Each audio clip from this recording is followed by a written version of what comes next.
Assalamualaikum warahmatullahi wabarakatuh. Innal hamdalillah nahmaduhu wa nasta'inuhu wa nastaghfiruh wa na'udzu billahi min shururi anfusina wa min sayyiati a'malina. May yahdihillahu fala mudilla lahu wa may yudlil fala hadiya lahu.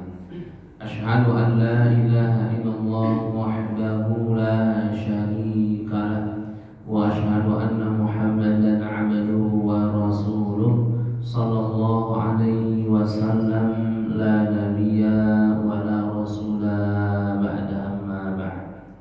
Bapak Ibu para hadirin hadirat ma'asyiral muslimin rahimani wa rahimakumullah. Kembali pada pagi hari ini kita bersyukur kepada Allah Subhanahu wa taala yang senantiasa melimpahkan kepada kita bersama segala nikmat-Nya, sehingga dengan nikmat-nikmat yang Allah limpahkan kepada kita, alhamdulillah pada pagi hari ini kita bisa kembali datang dan hadir di rumah Allah Subhanahu wa taala ini dalam rangka berubudiyah, melaksanakan salat subuh berjamaah. Dan alhamdulillah insyaallah kita pun juga akan melanjutkan dengan thalabul ilmi. Tiada ungkapan yang paling indah kita ungkapkan ketika Allah memberikan nikmat kecuali hanya dengan mengucapkan alhamdulillahirabbil alamin.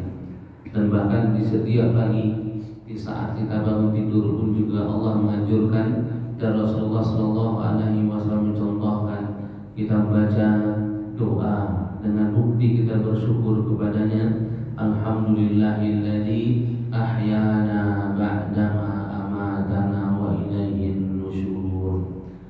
Bapak Ibu yang dimuliakan Allah, selanjutnya salawat serta salam semoga tercurahkan kepada Nabi Muhammad sallallahu alaihi wasallam. Bapak Ibu yang dimuliakan Allah, pada pagi hari ini sedikit kita kembali mengkaji beberapa ayat dari firman Allah Subhanahu wa taala, yang mana pada kesempatan ini kita ambil satu buah ataupun dua buah ayat dari firman Allah Subhanahu wa taala, surat Az-Zumar. Surah Az-Zumar ayat 8 dan ayat 9. Surah Az-Zumar ayat 8 dan ayat 9. Bapak Ibu yang dimuliakan Allah, Al-Quran ini merupakan sebuah dasar dan fondasi dalam hidup kita. Bahkan kita tidak bisa dikatakan beragama dengan baik Bapak Ibu kecuali semuanya kita kembalikan kepada Al-Quran. Bahkan Al-Quran sebagaimana yang sering kita bahas adalah Al-Quran itu merupakan firman Allah yang bisa mendatangkan semangat, ketenangan, bahkan juga sebagai obat dari segala penyakit yang ada di dalam hati kita. Susahnya kita hadir di rumah Allah Subhanahu wa taala, sulitnya kita beramal ibadah kepadanya, salah satu sebabnya adalah karena Al-Qur'an itu tidak memberikan pengaruh kepada kita, Bapak. Ketika Al-Qur'an yang kita baca, yang kita dengarkan kemudian memiliki pengaruh ke dalam diri kita, maka insya Allah ketika Al-Qur'an dibaca dan diperdengarkan, maka akan memunculkan semangat baru untuk beribadah kepada Allah Subhanahu wa taala. Oleh karena itulah Bapak Ibu yang dimuliakan Allah, pada kesempatan ini kita akan bahas dua ayat ini yang mudah-mudahan dua ayat ini memberikan ilmu kepada kita. Surah Az-Zumar ayat 8 dan ayat 9. Allah Subhanahu wa taala berfirman, Bapak Ibu yang dimuliakan Allah, dalam surah Az-Zumar ayat 8, A'udzu billahi minasyaitonir rajim. Wa idza massal insana dhurrun. Dan apabila manusia didatangi ataupun ditimpa oleh sebuah bencana, kesulitan, sesuatu yang tidak diinginkan. Bapak Ibu yang dimuliakan Allah, manusia di dalam Al-Quran ini disebut dengan al-insan. Ya. Kalau seandainya kita boleh mengkaji kenapa manusia itu disebut dengan al-insan, karena berasal dari sebuah kata nasiyah. Dalam bahasa Arab, insan itu berasal dari kata nasiyah, dan nasiyah itu artinya adalah yang pelupa. Ya. Jadi manusia itu maksudnya adalah makhluk Allah yaitu lupa. Lupa ini ternyata bagian dari nikmat, Bapak Ibu. Ya. Kalau seandainya kita sebagai manusia kemudian tidak diberikan sifat pelupa, maka sungguhlah banyak data dan ingatan yang teringat oleh ingatan kita mulai dari lahir, Pak, sampai usia kita sekarang ini sangat berat kita memikirkannya. Coba bayangkan, Pak, kalau seandainya semua data masuk, ya, semua ingatan masuk dan masih ada di benak kita dan tidak lupa sedikit pun apa yang sudah kita lewati, maka ini terlalu berat kita berpikir. Bahkan ketika kita memikirkan sesuatu loadingnya lama, seperti komputer gitu ya, loadingnya lama, ya. Semakin lama dia hidupnya semakin banyak ya ingatannya. Tapi Allah lupakan. Bahkan tidak sedikit di antara kita orang-orang yang dulunya sama-sama besar dengan kita, seusia dengan kita, sepermainan dengan kita, di usia 4 tahun, 5 tahun, 6 tahun, sekarang kita lupa wajahnya, Pak. Lupa sifat orangnya. Betul Pak Ridwan? Benar. Ini bentuk bahwasanya Allah sayang kepada kita. Tapi kadang-kala Bapak Ibu yang dimuliakan Allah, kelupaan yang Allah berikan ini kadang-kala menjadi kebablasan. Ya, bukan hanya lupa sesuatu yang tidak penting, tapi yang penting pun juga ikut lupa. Ya. Bahkan sampai sesuatu yang Allah perintahkan, sesuatu yang sifatnya itu mendukung sempurna ibadah kita, banyak di antara kita yang melupakan. Konsentrasi kita itu hanya satu, ya, ke satu bagian saja. Apa yang kita khusus ataupun pekerjaan kita di sana, maka konsentrasi kita itu di sana. Adapun yang lain banyak yang kita lupakan. Sedangkan kalau urusan dunia dengan urusan akhirat, Bapak Ibu, kita jauh lebih berkonsentrasi di dunia, urusan dunia dibandingkan urusan akhirat kita. Betul apa tidak? Ya. Dengan kita konsentrasinya lebih banyak ke urusan dunia kita, sehingga banyak yang urusan akhirat terlupakan. Padahal sudah banyak kita pelajari, sudah banyak kita ilmui, sudah banyak kita hafal, bahkan sudah banyak kita diingatkan. Qadarullah ya Bapak Ibu, karena kita lebih banyak memikirkan dunia, akhirnya akhirat kita banyak yang terlupakan. Sehingga Allah Subhanahu wa taala mengingatkan, karena manusia itu pelupa, sifat pelupa dimiliki oleh seorang manusia, maka Allah mengatakan ketika seorang manusia yang pelupa tersebut ditimpa sebuah bencana, durrun, diberikan sesuatu yang tidak dia inginkan, dia menemukan sesuatu yang tidak dia harapkan, ataupun mendapatkan sebuah kesedihan, kata Allah Subhanahu wa taala. Artinya Bapak Ibu yang dimuliakan Allah, manusia itu tidak akan bisa terlepas dari bencana, tidak bisa terlepas dari kesedihan, tidak bisa terlepas dari sesuatu yang tidak dia inginkan. Apa sebabnya? Karena Allah sudah mengatakan ketika manusia itu mengatakan dirinya beriman kepada Allah, maka Allah tidak akan membiarkan begitu saja, kecuali manusia itu akan Allah uji. Apa ujiannya? Bisa dengan nikmat, kesenangan, bisa dengan kebahagiaan, bisa dengan kesedihan, kesempitan, bisa juga dengan musibah dan bencana. Dan Allah mengatakan di sini Bapak Ibu yang dimuliakan Allah, ketika manusia yang ditimpa itu ditimpa dengan kesedihan, kesusahan, kemudian juga kesempitan bahkan bencana, apa yang terjadi? Manusia itu kata Allah sifat dasarnya ketika ditimpakan kesedihan, kesempitan, bencana kepada mereka, da'a rabbahu muniban ilaihi. Seorang manusia ketika diberikan kesempitan, maka dia akan secepat mungkin dan sesegera mungkin Bapak Ibu, ya, untuk berdoa kepada Allah dan kembali taat kepadanya. Saya ulangi Bapak Ibu ya, ini sifat dasarnya manusia. Yang mudah-mudahan kita bisa merubahnya. Sifat dasar manusia itu adalah ketika dia itu mendapatkan musibah, kesempitan, sesuatu yang tidak diinginkan, termasuk juga bencana, maka mereka adalah orang yang paling cepat berdoa kepada Allah, paling cepat ingat kepada Allah, ya, dan paling cepat dia taat dan tunduk kembali kepada Allah. Tapi ketika datang sebuah kebahagiaan, ketenangan hidup, kenyamanan, maka mereka lupa kepada Allah Subhanahu wa taala. Ini betul Bapak Ibu? Itulah manusia Bapak Ibu. Ya. Kita ketika sakit Bapak Ibu, ketika sakit, Masya Allah, lidah ini Pak, ya langsung mengucapkan kalimat yang baik. Coba ketika kita duduk seperti ini, akan berdiri, terasa sakit pinggangnya. Apa yang keluar dari mulutnya? Astagfirullah, subhanallah, Tapi coba ketika sehat, ya, ketika sehat duduk berdiri, apakah lidahnya mengucapkan subhanallah, astagfirullah? Ya, kita ingat kepada Allah ketika Allah datangkan kesempitan kepada kita. Ketika kita diberikan sakit oleh Allah Subhanahu wa taala, Masya Allah, kita itu benar-benar berharap, doa itu nangis ya. Diberikan musibah oleh Allah Subhanahu wa taala, langsung kita meminta kesembuhan kepada Allah itu kalau bisa sesegera mungkin dengan penuh kekhusyuan.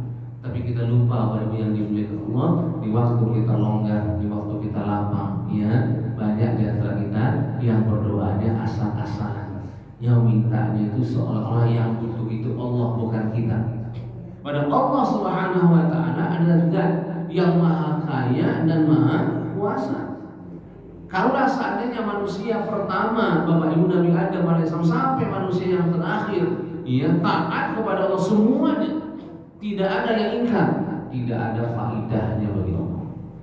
Semua manusia itu kemudian dia ingkar kepada Allah dan durhaka kepada Allah, kafir kepada Allah, tidak akan pernah rugi Allah sama sekali. Begitu Allah tidak butuhnya dengan kita. Allah tidak berharap dengan kita. Yang berharap ataupun yang butuh itu adalah kita. Maka Rasulullah SAW Allah pun juga menyampaikan bahwasanya Allah akan ingat di saat orang tersebut ingat kepada Allah di waktu dia longgar dan sempit. Siapa saja yang ingat kepada Allah di saat dia longgar dan sempit, maka Allah pun ingat tatkala dia butuh dengan Allah. Siapa yang ingat kepada Allah di waktu dia sehat dan di waktu dia sakitnya, Allah pun juga ingat di saat apapun terjadi pada diri seorang tersebut. Tapi Allah mengingatkan, siapa yang ingat kepada Allah hanya di saat kesempitan, kesulitan, musibah, bencana terjadi dan dia baru ingat kepada Allah, maka ini adalah orang-orang yang hanya bersyukur karena taat kepada Allah di saat diuji dengan sesuatu yang tidak diinginkan. Contoh lagi Bapak Ibu, berapa banyak orang ketika naik kendaraan, naik pesawat, kapal laut, bagaimana mereka itu dalam keadaan berzikirnya, jalan yang kemudian daratan yang tidak begitu mulus dengan padatnya, bahkan terancam sering tabrakan, maka sering lidah kita itu berlindung kepada Allah. Misal ombak yang sangat besar di kapal laut, dan kita berada di atasnya, rasanya kita itu tidak bisa tenang kecuali kita berzikir kepada Allah, berdoa kepadanya. Apalagi ketika di atas pesawat, ketika di atas pesawat melewati awan yang ada goyang pesawatnya, kemudian terasa kita sudah tidak aman lagi. Kita serahkan semuanya kepada Allah, rasanya tidak bisa ngomong yang lain kecuali hanya berdoa kepada Allah. Artinya adalah kita ingat kepada Allah hanya di saat sempit saja, dalam kondisi yang susah saja. Dalam kondisi yang longgar kita lupa. Begitulah manusia. Manusia ternyata sifat aslinya hanya ingat kepada Allah, bersegera ibadah kepada Allah kalau Allah berikan ujian tersebut. Sehingga muslim yang baik dari ayat ini bisa kita ambil sebuah ibrah dan ilmu adalah muslim yang baik itu adalah ketika dia mendapatkan kelapangan, kelonggaran dan kenyamanan, dia semakin dekat kepada Allah, apalagi di saat dia itu sempit semakin dekat kepada Allah. Yang lebih ekstrem lagi Bapak Ibu adalah tsumma idza khawwalahu ni'matan minhu. Ketika Allah selamatkan ataupun Allah berikan nikmat kepadanya, nasiya ma kana yad'u ilaihi, dia melupakan doanya yang sebelumnya. Ketika Allah selamatkan orang tersebut Bapak Ibu, dihindarkan dari kemudaratan dan musibah, dia itu lupa dengan doa yang dia panjatkan kepada Allah. Ya Allah, selamatkan saya. Ya Allah, sehatkan saya.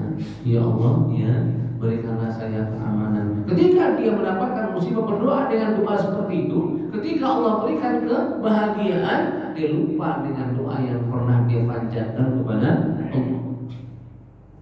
Bahkan tidak sedikit Bapak Ibu orang yang kemudian dia itu berjanji kepada Allah, ya Allah, ya saking ingatnya kepada Allah, apabila saya sakit dan sembuh ya Allah dalam 2 hari, dalam 1 minggu, saya akan puasa 3 hari, saya akan sedekah 1 juta, saya akan berikan makan ya kepada semua ya 60 fakir miskin, saya akan memberikan ya Jumat berkah di setiap Jumat misalnya. Ini merupakan sebuah niat yang baik Bapak Ibu.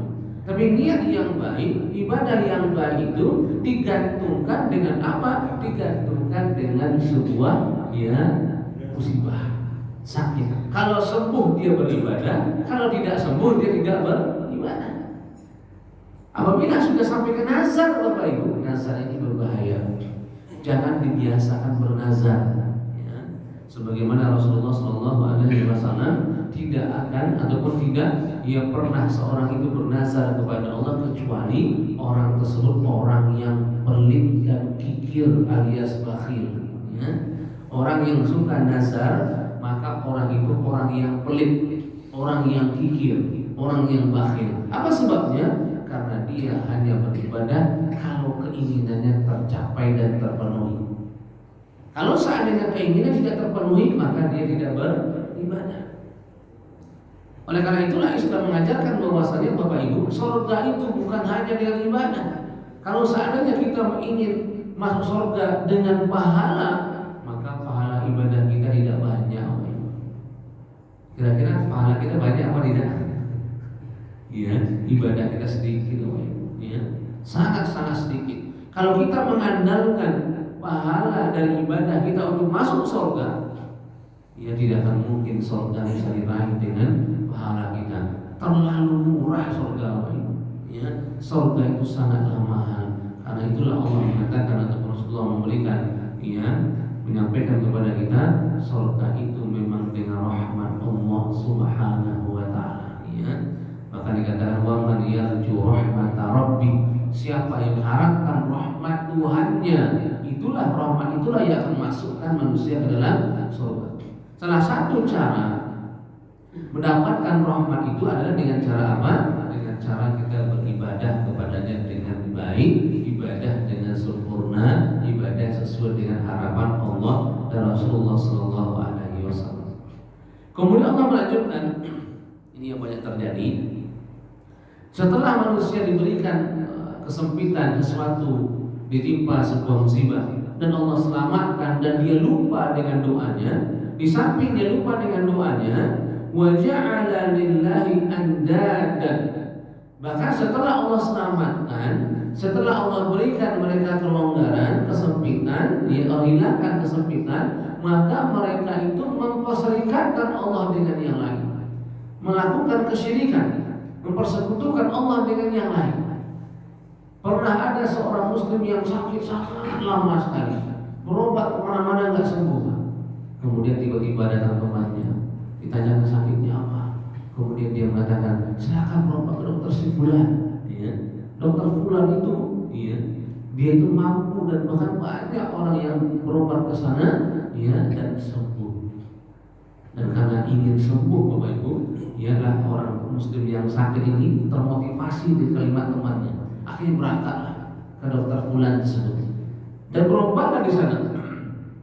1 kali berobat Bapak Ibu, ya, dengan sekian obat yang diberikan dia, minumlah obat tersebut, alhamdulillah sembuh.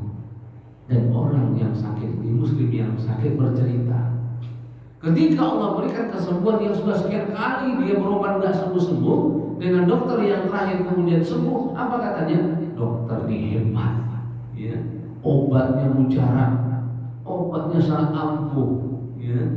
Kalau Bapak Ibu sakit datang ke dia, mudah bagi dia, gampang obatnya itu, ya memang kelas, ya kelas istimewa lah obatnya. Hati-hati orang ini disebut dengan orang ketika Allah berikan dia musibah, kesempitan, dan Allah hilangkan kesusahannya, kemudian dia memperserikatkan Allah dengan yang lain, dan Allah dihilangkan, seolah-olah penyakitnya sembuh itu bukan karena Allah, tapi karena dokternya, karena obatnya, karena tabibnya, karena yang mengobatinya, seolah-olah dialah yang hebat. Dan bahkan diceritakan kepada yang lain bahwasanya ya dokter yang dengan dokter yang lain. Allah dia lupakan Bapak Ibu. Hati-hati, ini adalah kesyirikan yang sangat luar biasa. Dan Allah mengatakan banyak orang yang seperti ini. Bahkan ya kurang lebih 4 bulan yang lalu, 3 bulan yang lalu Bapak Ibu, ada teman datang dari Jakarta dengan bis. Qadarullah ketika di atas tol ataupun di jalan tol ya, kemudian remnya belum ya, remnya belum, kemudian sulit supirnya mengendalikannya sampai dia itu berusaha ke pinggir biar tidak menabrak yang lainnya ya. Akhirnya dengan izin Allah ya sempat ya tidak bisa dikendalikan ya, bahkan sopirnya sampai dia kecentit tangannya untuk mengendalikan setirnya ya, dan akhirnya Allah selamatkan berhenti di rest area ya. Ketika diselamatkan itu Bapak Ibu, apa kata penumpangnya? Kalau bukan sopirnya ya, kalaulah tidak punya pengalaman sopirnya, kita nggak tahu jadi apa ya. Kalau tidak karena pengalaman sopirnya ya, mungkin kita sudah tabrakan, mungkin kita sudah jatuh, mungkin kita tidak selamat. Dan ini ada kalimat yang sering diungkapkan, bahkan sering kejadian yang terjadi. Allah berikan mereka kesulitan, ketika diselamatkan dari kesulitan, kemudian dia mensyirikatkan Allah dengan yang lain. Seolah-olah yang menyelamatkannya itu adalah sopirnya, seolah-olah yang menyelamatkan itu adalah pilotnya, nakodanya. Ya, padahal keselamatan itu semuanya ada di tangan Allah Subhanahu wa Ta'ala. Bahkan ada lagi yang mengatakan ketika dia sendiri ya, dia hampir kecelakaan nabrak ataupun yang lainnya ya, dan dia mengatakan kalau tidak saya geser sedikit saja kendalinya, mungkin saya sudah tabrakan, bahkan mungkin sudah patah-patah. Dia lupa ya, ketika mengungkapkan kalimat itu, sampaikan pertama kali, kalau bukan karena Allah lah yang menyelamatkan saya, maka mungkin saya tidak akan selamat. Itu baru dikatakan orang yang istimewa. Dia baru katakan orang yang Allah berikan dia kesulitan, kesempitan, ketika diselamatkan dia kembalikan semuanya kepada Allah Subhanahu wa Ta'ala. Oleh karena itulah Bapak Ibu yang dimuliakan Allah, di dalam Islam kita diajarkan sebuah kalimat. Ketika sesuatu terjadi ya, tiba-tiba ya, maka kalimatnya qadarallahu ma syaa fa'ala. Kalau kita kan biasanya dilalah gitu ya. Dilalah itu artinya apa ya? Ada dilalahi gitu, apa istilahnya gitu ya. Ada kalimat dilalah ya. Dilalah itu adalah kosakata yang biasanya kita ungkapkan ketika sesuatu terjadi di luar dugaan kita dan tiba-tiba. Pada Islam juga mengajarkan sesuatu yang terjadi tiba-tiba di luar dugaan kita, ya, walaupun yang bahagia ataupun tidak, maka ungkapkanlah kalimat qadarullah ma syaa fa'ala. Inilah takdir Allah, yang Allah inginkan pasti terjadi. Ya, ini biasanya yang kita ungkapkan bagi orang-orang yang sudah mengerti dan tahu, karena semua yang terjadi itu tidak mungkin terjadi sendiri, pasti Allah yang menghendaki.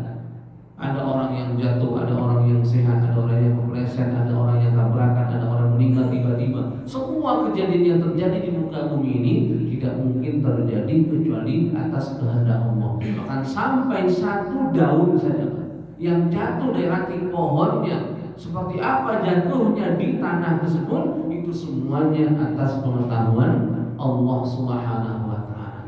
Ini yang dimuliakan Allah. Ya, ketika ada seorang muslim diberikan kesempitan, bencana dan musibah, kemudian dia itu lupa akan doanya dan bahkan dia itu memperserikatkan Allah dengan yang lain. Dan kemudian Bapak Ibu, ketika manusia itu melakukan kesyirikan, memperserikatkan Allah dengan yang lain, Allah mengatakan liyudilla an sabili. Apa-apa yang dia perserikatkan Allah dengannya, maka yang dia perserikatkan Allah dengan sesuatu tersebut akan menyesatkannya dari jalan Allah. Ya.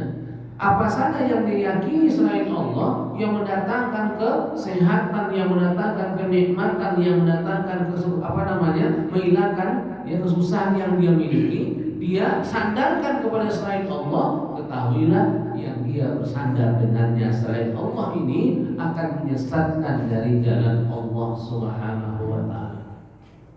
Ada orang yang ingin sehat, ya, ingin sehat, kemudian ya ditawarkan sesuatu, memiliki dengan bermacam istilah. Ada yang sifatnya batu yang dibuat gelang, ya, ada yang batu dibuat kalung, ada juga batu yang dibuat ataupun sebuah benda yang diikatkan di sebagian tubuhnya, ya, dengan harapan semoga sehat dan terhindar dari segala penyakit. Apa kata Allah? Apabila benda itu menempel di tubuhnya dan dia mengharapkan sesuatu yang itu hanya Allah yang mampu melakukannya, ketahuilah kata Allah, sesuatu yang dia gantungkan di tubuhnya itu, ya, liyudilla an sabilihi, akan menyesatkan dirinya dari jalan Allah Subhanahu wa taala. Kalau di Sumatera Barat itu namanya istilahnya, ya, kalau bahasa Padangnya polosik, ya.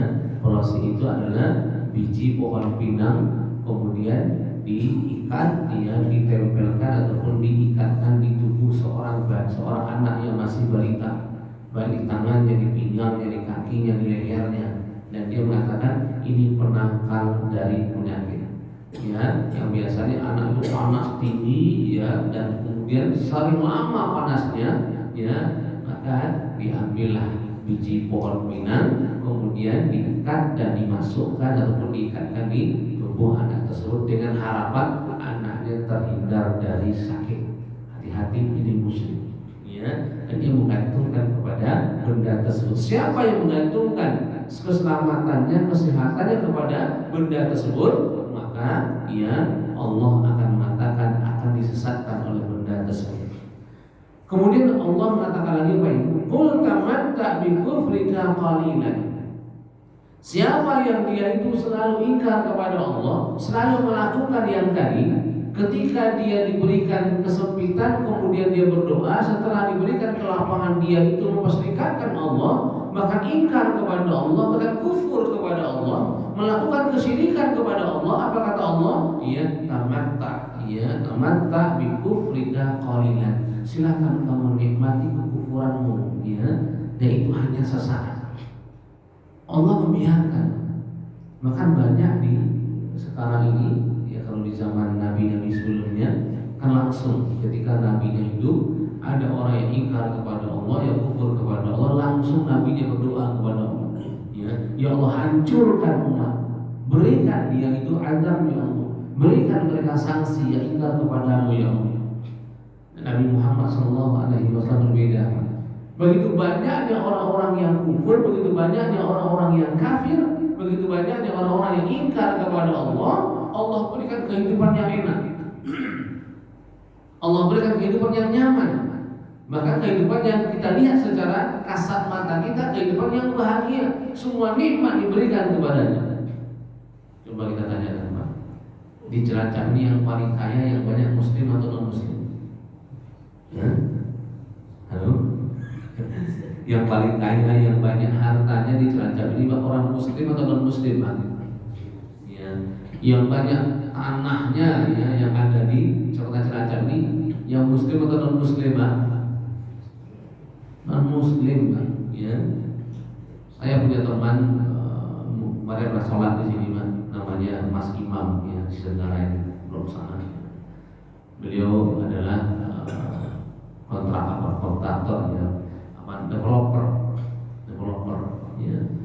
Beliau pernah bekerja sama dengan salah satu pondok, pondok bisnis yang ada di Jogja, pondok pesantren bisnis, ya, dan juga pondok pesantren perubahan ini dakwah istilahnya. Nah, datang ke Cilacap, Bang, ingin mencari tanah 10 hektar, ya, 10 hektar masalah. Dan yang ada di Turki, ya, ternyata yang hanya punya tanah seluas itu adalah hanya dimiliki oleh seorang pastor, ya, yang ada di Cilacap. Dan bukan hanya 10 hektar, berpuluh-puluh hektar tanahnya di arah jauh lagi sana. Orang muslim nggak ada, ya. Dan bahkan mereka, masya Allah, punya tanah di sana dibeli dengan harga yang sangat murah, ya. Dan sekarang harganya sudah jangan ditanya. Dan itu memang memang sudah dikonsep arahnya ke sana semua. Dan ini beginilah cara orang mengatur bagaimana yang awalnya tanah tidak laku menjadi lakunya luar biasa. Apalagi sekarang sudah banyak pengembangan ke sana, perumahan banyak lari ke sana, Pak. Betul Pak Dinan? Iya. Yang dahulu di sana tanah itu hanya 1 juta per ubin, bahkan mungkin hanya 300-600 ribu. Sekarang Pak, kemarin kami tanyakan Pak, dekat bandara itu 17 juta Pak seubin. Maka sudah mendekati 20 juta seubin. Dulu hanya harganya paling tinggi sejuta lah. Apalagi di dalam pernah kami dapatkan wakaf dulu Pak, di kelurahan Geologi sana sebelah kiri arah Penambahan, dapat tanah wakaf 100 ubin di dalam Pak. Ketika kita terima, wah, tak mungkin kita bisa mendapat mengolahnya. Kita terima hanya bertahan 3 bulan Pak. Kita kembalikan kepada yang mengakar. Di posisi tengah-tengah, jalan masuknya melewati tanah orang lain, dan sekeliling tanahnya Pak, orang non Muslim Cina sekelilingnya Pak, dan akhirnya kita kembalikan. Sekarang Pak, Masya Allah, ada berapa? 800 rumah, kalau nggak salah 800 rumah, rumah yang dibantu oleh pemerintah yang sudah dibangun. Sekarang dilihat saja jalannya Pak sudah sangat mulus ke dalam, Dulu nggak ada, sulit jalan Pak, berlubang-lubang batunya besar-besar, Sekarang pusatnya ke sana, dan harga tanah di sana Masya Allah sangatlah mahal. Yang punya siapa? Non Muslim. Begitulah orang-orang yang tidak beragama Islam Allah berikan. Orang-orang yang tidak taat kepada Allah berikan nikmat. Bahkan tidak sedikit pula ada sekarang ini dai-dai yang mengajarkan bahwasanya belilah tanah. Jangan sampai tanah negara Indonesia dikuasai oleh orang yang tidak beragama Islam. Karena kita orang Muslim kan karena saking tidak memiliki harta Pak, investasinya tanah, dan kemudian ketika tanahnya sudah mulai mahal dijual kepada orang non Muslim. Jangan sesekali dijual kepada orang yang tidak seagama dengan kita. Apa sebabnya? Nanti negara kita akan dikuasai oleh orang yang tidak beragama Islam. Dan coba ditanya Pak, wilayah tanah di Indonesia siapa yang paling banyak punya? Orang yang tidak beragama Islam. Sangat mudah Islam itu atau negara Indonesia dikuasai oleh orang-orang yang ingin menghancurkan agama Allah Subhanahu wa taala. Dan Allah mengatakan di sini bahwasanya yatamatta bi kufrika qalilan. Silahkan kata, walaupun semua orang ini dunia orang yang kufur kepada Allah, silahkan nikmati. Hanya sesaat, sebentar saja kata Allah. Tidak akan ada waktu yang lama. Karena umurnya manusia itu hanya antara 60 sampai 70 tahun. Kalaupun ada yang lebih di atas 70 tahun, maka itu sangat sedikit kata Rasulullah. Kalaupun seandainya ada orang-orang yang kafir kepada Allah usianya di atas 70 dan semuanya kaya raya, silakan nikmati kata Allah, hanya sesaat saja, sebentar, paling hanya 100 tahun. Dan setelah meninggal, dan setelah Allah panggil dan kemudian dia menghadap kepada Allah, disitulah ada suatu hari yang akan dihisab semuanya, akan diperhitungkan semuanya, bahkan akan Allah berikan sanksi yang sangat berat kepada orang yang kufur kepada Allah. Bahkan satu hari pada hari kiamat itu sama dengan 1000 tahun di dunia. Bahkan ini adalah waktu yang sangat pendek. Kita hidup 70 tahun, 60 tahun itu hanya 1,5 jam di hadapan Allah Subhanahu wa taala. Maka Allah mengatakan yatamatta bi kufrika qalilan. Silakan nikmati. Hanya sesaat saja, sebentar saja. Tidak apa-apa kata Allah. Makanya Allah tidak memberikan adab langsung, Pak. Karena hidup hanya sebentar. Berbeda dengan Nabi Nuh alaihissalam. Nabi Nuh alaihissalam hidupnya sampai 950 tahun. 950 tahun.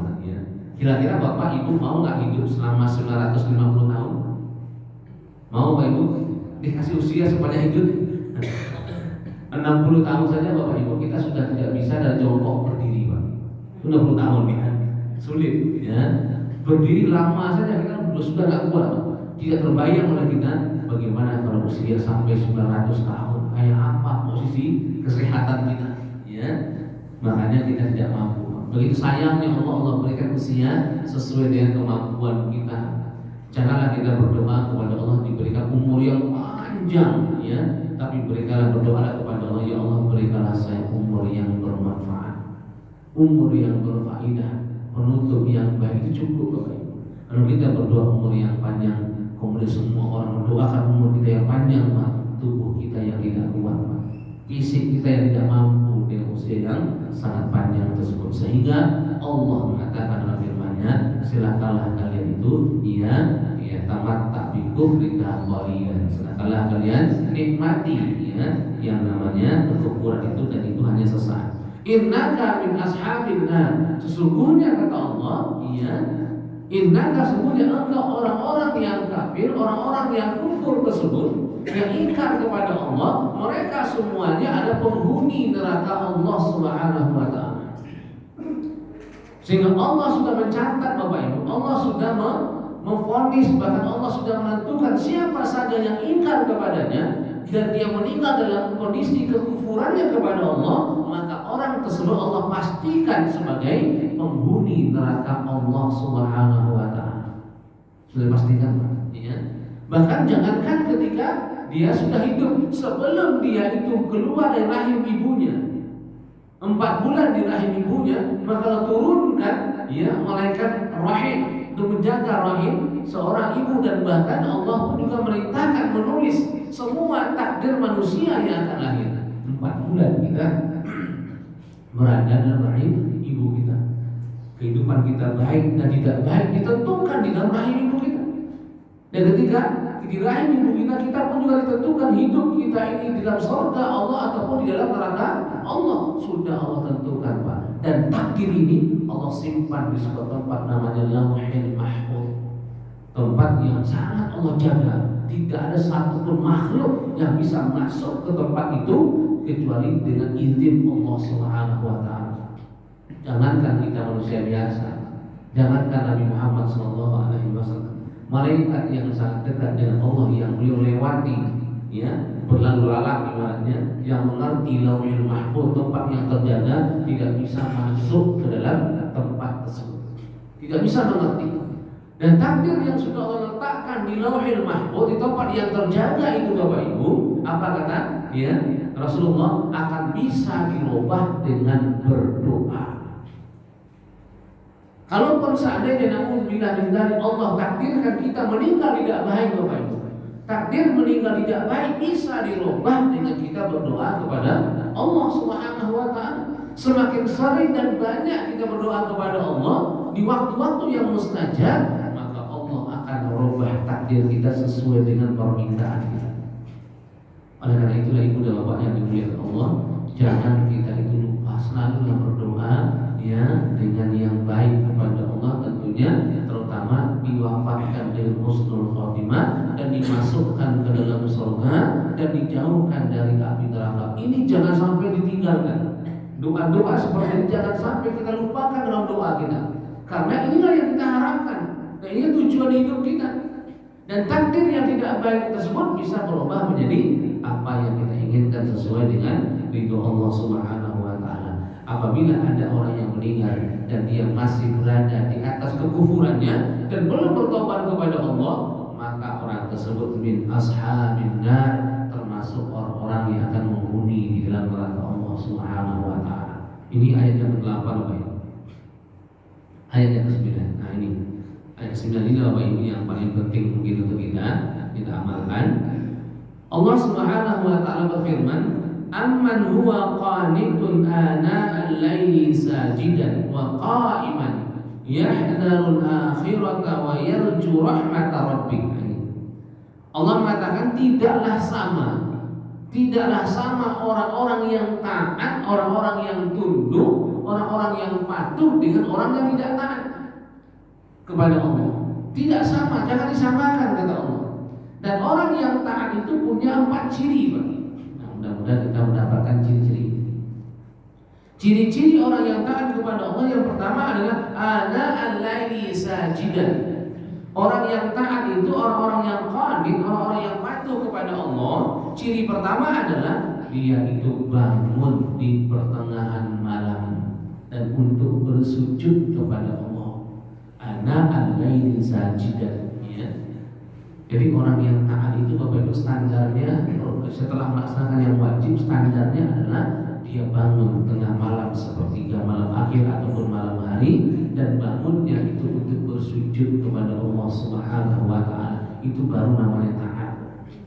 Baru namanya soleh, solehah, ya. Kalau seandainya kita belum mampu melaksanakan sunnah ini, belum mampu kita bangun tengah malam, sudah bangun tengah malam tapi kok tidur lagi, ini parah, ya. Maka dikatakan kalau ada orang yang tertidur, dalam hadis Rasulullah, kalau ada orang yang tertidur kemudian bangunnya pas waktu azan, maka itu tandanya, mohon maaf, dia telinganya dikencingi oleh syaitan. Luar biasa, ya. Telinganya dikencingi oleh syaitan. Kalau bangunnya ya, pas saat azan subuh. Kalau bangunnya setelah sholat subuh, apa namanya Pak? Itu parah lagi Pak. Orang bangun saat azan saja Pak, mohon maaf, ya, syaitan itu buang air kecil di telinganya, tidak terdengar suara, ya. Karena syaitan itu akan lari ketika azan diperdengarkan kepadanya, ya. Dan orang-orang yang mampu bangun di sepertiga malam akhir ataupun bangun di malam hari, dan bangunnya bukan hanya sebatas bangun, bangunnya tujuannya apa? Sajidan, untuk sholat tujuan bangunnya. Maka ini tanda yang pertama orang-orang yang taat dan tunduk. Berapa banyak orang yang mampu bangun malam tapi bukan untuk sholat, ya. Beberapa hari kami sering lewat, ya. Ini ada beberapa anak nongkrong di sini banyak. Terakhir 10 anak, ya mungkin teman-teman anak-anak kita lah di sini sampai malam, ya, bahkan mungkin sampai bergadang sampai malam hari Pak, di depan masjid, ya. Ada orang yang bergadang bukan untuk sholat, maka ini termasuk perlu kita hindari. Karena Rasulullah SAW mengatakan dimakruhkan kita bergadang kalau seandainya bergadang itu melakukan sesuatu yang tidak bermanfaat. Kalau bermanfaat untuk dunia dan akhirat tidak silakan, ya. Tapi kalau tidak bermanfaat maka tidurlah, ya, setelah sholat isya.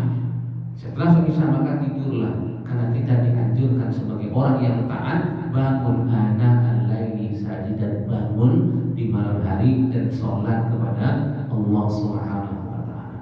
Berapa banyak pedagang yang bangun sebelum subuh, yang dia ingat bukan sholatnya Pak, yang dia ingat dagangnya. Cuma main Pak, ini bapaknya pedagang, ya, main ke Limbangan. Jam berapa Limbangan itu ramai Pak? Jam 2, ya. Jam 2 pagi itu udah ramai Pak. Pertanyaannya pedagang yang jualan sampai pagi subuhnya di mana Pak? Ya.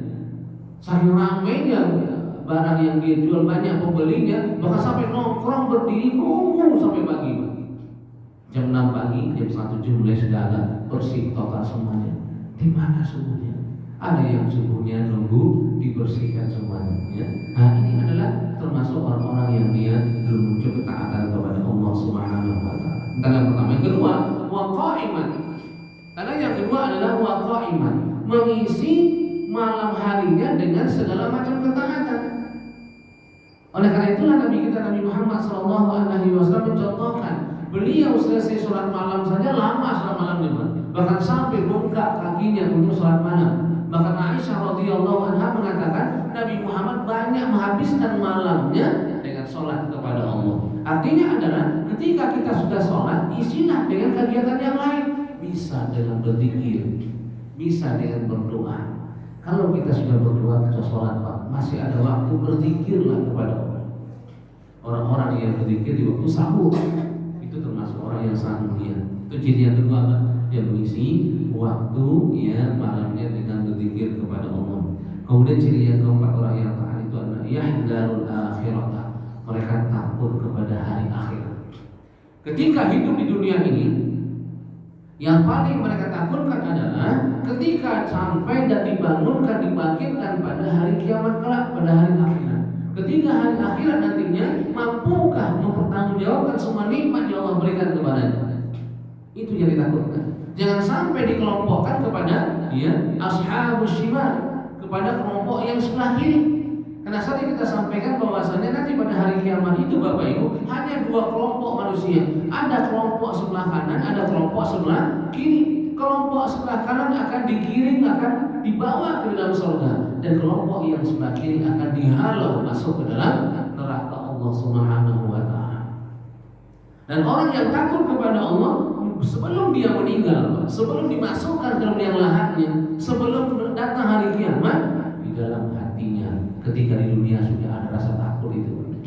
Dan orang yang takut kepada hari akhirat itu banyak cirinya. Bahkan Nabi Muhammad mengatakan, "Maka yu'minu billahi wal yaumil akhir." Barang siapa yang beriman kepada Allah dan hari akhir, ya falyakul khairan aw liyasmut. Ucapkanlah yang baik. Kalau tidak bisa mengucapkan yang baik, maka lebih baik diam. Ya, tanda orang yang beriman kepada hari akhir.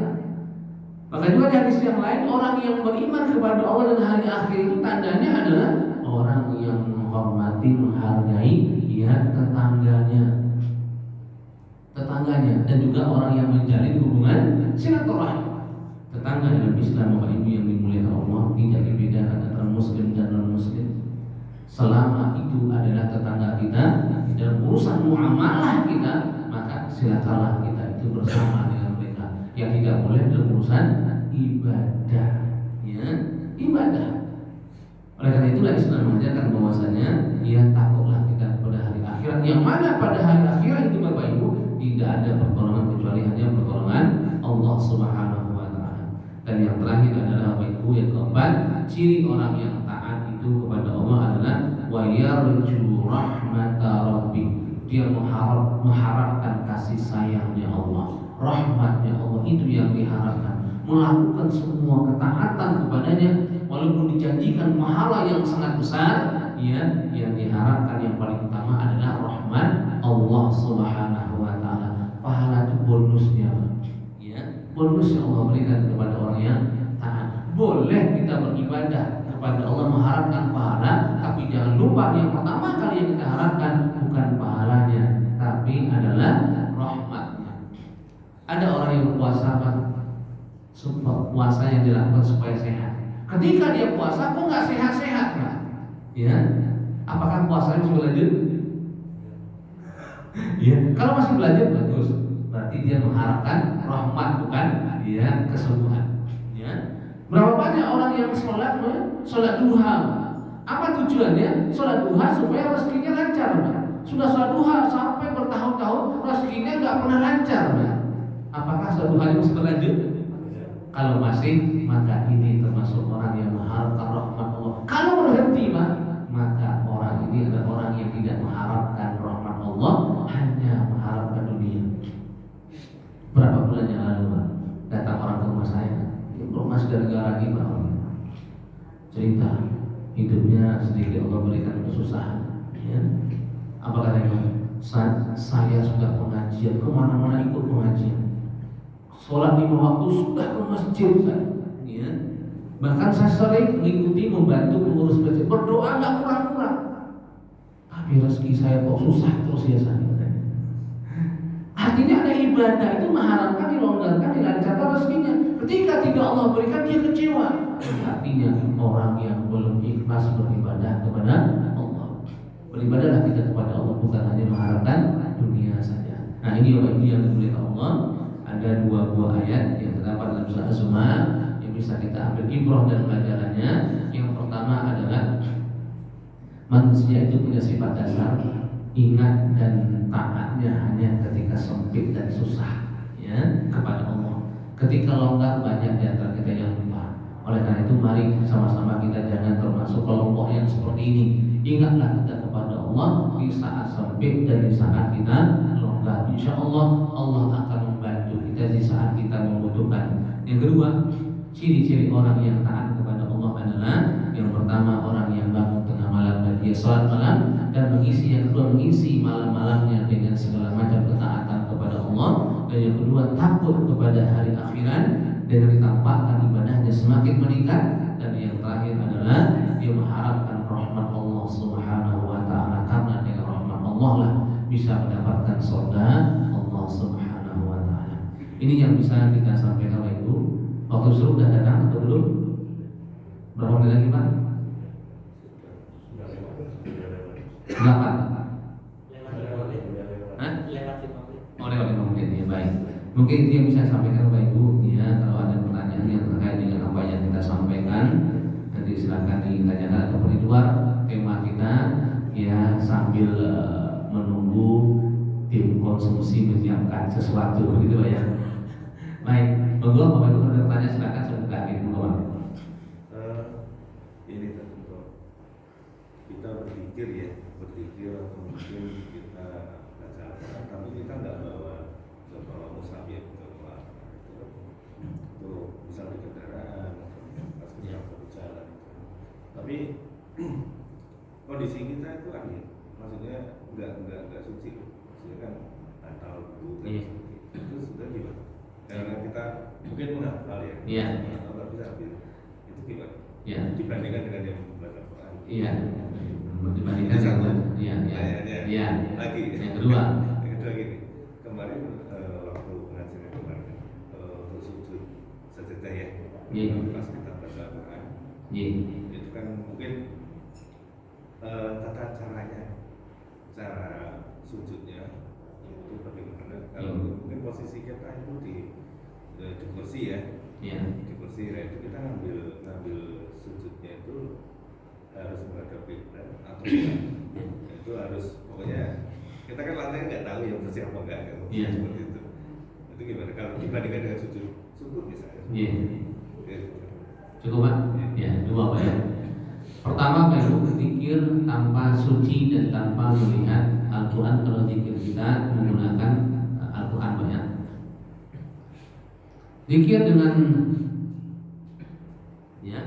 Zikir dengan tanpa suci tidak masalah Pak, boleh-boleh saja ya.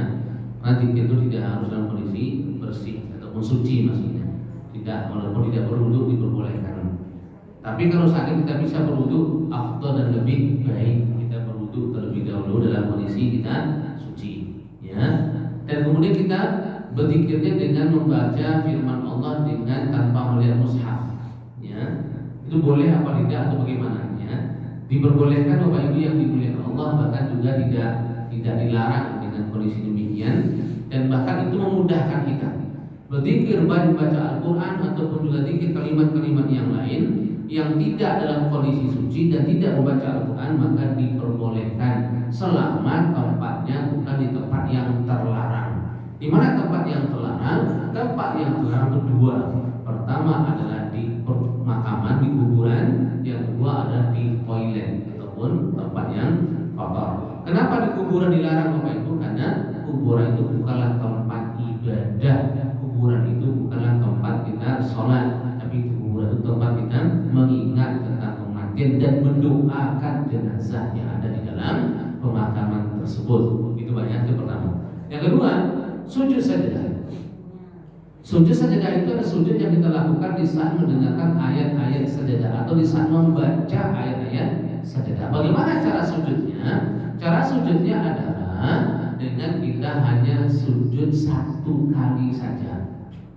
Ya, apabila kita dalam keadaan membaca di luar sholat, ya, ketika kita membaca ayat sajadah, mendengarkannya, langsung kita sujud. Ya, apakah menghadap kiblat afdal dan lebih baik menghadap ke kiblat? Ya, kita sujudnya. Dan apakah sujudnya bebas di lantai mana saja? Itulah keindahan Islam. Rasulullah mengatakan salah satu keistimewaan saya sebagai nabi dan agama Islam, kata Rasulullah, adalah Allah jadikan semua bumi sebagai tempat sujud, kata Rasulullah. Jadi kalau kita sholat, mohon maaf ya, sholat sujud tanpa alas, sholat sujud di lantai pondok tanah di luar sana berjalan, itu bersih, bersih dan suci. Walaupun itu di tanah ya, boleh ya. Apalagi di tempat yang sering disapu dan sering dipel, sering dibersihkan, maka itu lebih baik. Kecuali kita melihat tempat itu memang ya terada noda-noda najis, maka mungkin kita menghindar. Intinya adalah sujud di tempat itu di mana saja bebas. Apabila kita di atas kursi, maka sujudnya ya turunkanlah kepala kita lebih rendah ya dibandingkan di saat kita rukuk. Ya, kita turunkan kepala kita sedikit yang menunjukkan kita sedang sujud kalau memang kita di atas kursi yang tidak bisa sujud di lantai. Gitu Pak ya. Nah, caranya cuma sujud satu kali. Yang dibaca apa? Yang dibaca adalah doa yang kita baca di saat sujud biasa. Kita bisa bacanya apa Pak? Subhana rabbiyal a'la. Ya Pak ya. Subhana rabbiyal a'la wa bihamdihi. Itu yang dibaca ketika sujud sajadah. Ataupun juga membaca doa yang lain ya, selain doa yang subhana rabbil a'la. Karena doa sujud kan ada beberapa macam Pak ya. Mana yang biasa membaca doanya maka bacalah doa tersebut. Begitu ya Pak ya. Menyentuh lantai enggak? Iya, kalau seandainya kita memang tidak mampu dan lantai itu memang kita lihat dalam kondisi tidak ya ataupun bernajis, maka diperbolehkan kita sujud tanpa sampai menyentuh tanah. Tapi kalau seandainya kita mampu sujud sampai menyentuh tanah dan lantai, maka anjuran yang namanya sujud sajadah itu harus sujud Pak. Ya, harus menempelkan ya dahi dan hidungnya ke tanah. Begitu Pak ya. Wallahu a'lam. Ada mungkin yang lain Pak Ibu terkait dengan tema kita? Tidak ada? Alhamdulillah ya, karena sudah siang waktu insyaallah kita lanjutkan di pertemuan ya Ahad ya di bulan depan. Walaupun juga Bapak Ibu ya kita bersemangat menghidupkan kajian kita di Rabu malam. Di setiap Rabu malam kita juga ada kajian. Nah, insyaallah nanti akan ada usaha-usaha yang lain yang akan mengisi yang bisa kita ambil ilmunya. Yang jelas adalah kita duduk di masjid ini menunggu waktu suatu pahala yang sudah besar, ditambah lagi dengan ilmunya, apalagi ditambah dengan kita amalkan. Kita akhiri dengan baca doa kafaratul majlis. Subhanakallahumma bihamdika asyhadu an la ilaha illa anta astaghfiruka wa atubu ilaik. Assalamualaikum warahmatullahi wabarakatuh. Kami sampaikan Bapak Ibu setelah sholat syuruk nantinya